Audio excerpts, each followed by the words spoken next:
Ada satu wanita dari Mekah namanya Sulafah. Sulafah ini kebetulan dia seorang tokoh Quraisy, orang kaya di Mekah. Suaminya sama ketiga anaknya ikut berperang Uhud tahun 3 Hijriah.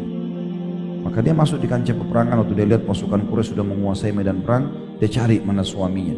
Dia temukan suaminya meninggal, mati, terbunuh. Dia cari anak-anaknya, dia temukan anak-anaknya kebetulan memang disebutkan namanya dalam buku-buku sejarah. Ada Musaffi', ada Kilab, dan ada Jullas ya. Ketiga orang ini semuanya ternyata ditemukan sama dia terbunuh kecuali satu orang yang tersisa dari anak-anaknya. Kebetulan Jullas yang belum mati tapi semua tubuhnya darah. Maka Sulafah pun mengangkat kepala anaknya, ditaruh di pahanya. Kemudian dia mengatakan, siapa yang membunuhmu hai anakku? Maka Jullas karena sudah lagi sakarat tidak bisa ngomong, tapi ibunya terus mendesaknya. Akhirnya Jullas mengatakan, sesungguhnya yang membunuhku adalah Asim bin Thabit, dan dia pula yang membunuh kedua saudaraku. Maka dia pada saat itu berteriak di kancah peperangan sambil mengatakan, siapa yang bisa mendatangkan kepadaku kepalanya Asim, maka aku akan bayar dengan 100 ekor unta plus lagi batok kepalanya itu nanti aku akan pakai minum khamr. Setelah minum khamr, na'udzubillah, aku akan isi dengan emas untuk dia, untuk pembunuhnya. Maka semua anak muda semangat pada saat itu. Orang Quraisy ingin mencari mana Asim, tapi kebetulan karena muslimin sudah berlindung di atas gunung, mereka nggak bisa. Quraisy pun pulang, pasukan pun pulang semua. Tetapi informasi dari Sulafah untuk orang-orang Quraisy, dan itu tersebar di seluruh suku Arab pada saat itu yang ada di sekitar Mekah, Madinah, di Jazirah Arab, kalau Asim ini target utama, karena siapapun yang bisa membawa ke dia hidup atau mati, maka tetap akan mendapatkan 100 ekor unta plus lagi batok kepalanya. Setelah dibersihkan, dipakai minum khamr sama Sulafah, ditaruh emas. Setelah itu maka emasnya dikasih kepada pembunuhnya gitu. Tersebarlah informasi tersebut. Nabi SAW pulang ke Madinah bersama para sahabat dalam kisah yang panjang tentunya tentang masalah bagaimana kekalahan ini terjadi, karena dari 700 pasukan 70 orang terbunuh, sisa 630, dan 630 ini semua luka parah. Sebagian hadis sejarah mengatakan minimal luka pada saat itu di Uhud adalah 2 sabetan pedang.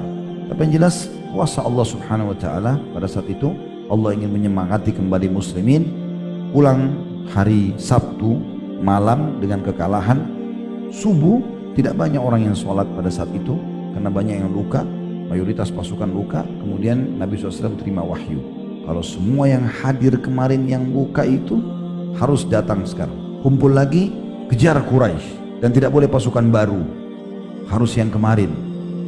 Maka di sini ujian yang sangat berat, luka di badan mereka minimal 2 sabetan pedang. Maka mereka pun pada saat itu semuanya tidak tersisa 630 orang bersama Nabi SAW keluar dan membentuk pasukan lalu mengejar Quraisy sampai ke wilayah Hamrat Asad. Kemudian intinya Nabi SAW tinggal selama 3 hari Hamrat Asad untuk menunggu Quraisy. Mereka tidak datang, maka pulanglah para sahabat dalam kondisi gembira. Tetapi tetap saja tadi saya bilang gejolak dari Sulafah ini, wanita yang tadi suami sama anaknya terbunuh besar, terus saja dia kumandangkan setiap hari.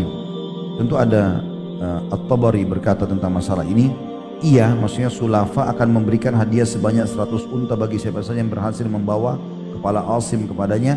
Lalu santerlah berita tentang nazarnya itu di tengah-tengah orang-orang Quraisy. Karenanya setiap pemuda Mekah pun berangan-angan dapat berhasil membunuh Asim bin Thabit, lalu menyerahkan kepalanya kepada Sulafah, hingga terjadi tragedi Ar-Raji' atau Bi'r Ma'unah pada tahun 4 Hijriah. Kisahnya teman-teman sekalian, ada sebagian orang suku Arab datang lalu mereka mengikrarkan syahadat di depan Nabi SAW. Terdiri dari 3 suku yang masyhur, yaitu suku Ra'al, Zakwan, dan Usayyah. Ketiga suku ini datang pura-pura masuk Islam. Ada utusan-utusannya, kemudian mengatakan, ya Rasulullah, kami masih baru masuk Islam, kami ingin orang yang mengajarkan kami agama.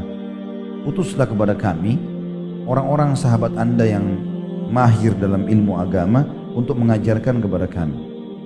Maka Nabi SAW pun mengutus 6 orang pada saat itu. Mengutus 6 orang dan menunjuk Asim bin